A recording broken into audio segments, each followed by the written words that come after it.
Now, first of all, what is it with right-wingers being snitches these days? You know that shoplifting in the UK is skyrocketing because of poverty. If any of you try to steal that food, we will stick the police on you. And they are still telling people that they are the party of the working class. As a shop owner for the last 3.5 years and somebody who's worked in retail for over 14 years, I can tell you that Femi is completely wrong here. The reason why shoplifting has massively increased in the last 10 years is because in 2014 the Tories brought out the shoplifting charter. That meant that anything under £200 was basically considered low-level crime, and the police were told, don't investigate it unless you've got time to do it. When shoplifters actually did get arrested, all they would have is a summary offence, which meant that they were basically just receiving small fines that might not have even meant they'd paid as much as they'd stolen. Obviously, this is a completely ridiculous law, and thank God Labour are actually talking about reversing it, because retailers like me should not have to deal with that kind of crap. When I've had people steal from me, I've had people steal stuff like a tofu press that was worth 20 quid. I don't think he was going to eat it. Pretty sure he wasn't.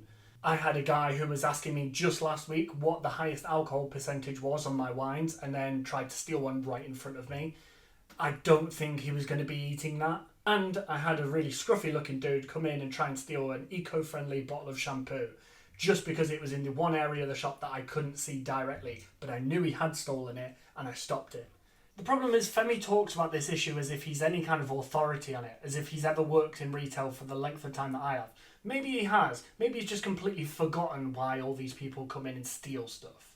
Maybe he's read one story about somebody stealing steaks and thinks, oh, he must be eating them. Not he's trying to conceal them because they're a really small object that he can put inside his coat and then sell them on.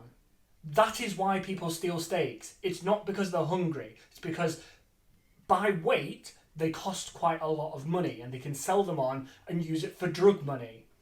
And this isn't me channeling my inner Tory, because I'm actually on the exact same side of the political spectrum as Femi is. I just happen to have a lot of experience with this specific issue, and it's completely dishonest to say that they're stealing for food's sake and not stealing for monetary gain, or for adrenaline, or to fuel drug habits. It's nonsense to say that the reason why they're doing it is because they're hungry. If they're hungry, they go to food banks. That's what honest people do. And yes, it is a damning indictment on our country that we even need food banks to begin with. It's a damning indictment the fact that they've increased drastically because of the Tories. Again, because of the Tories. I saw the guy who stole the bottle of shampoo from me in the pub 3 days later drinking. So this guy was going out and drinking, yet he struggles to eat. It's just completely nonsense. I'm sorry.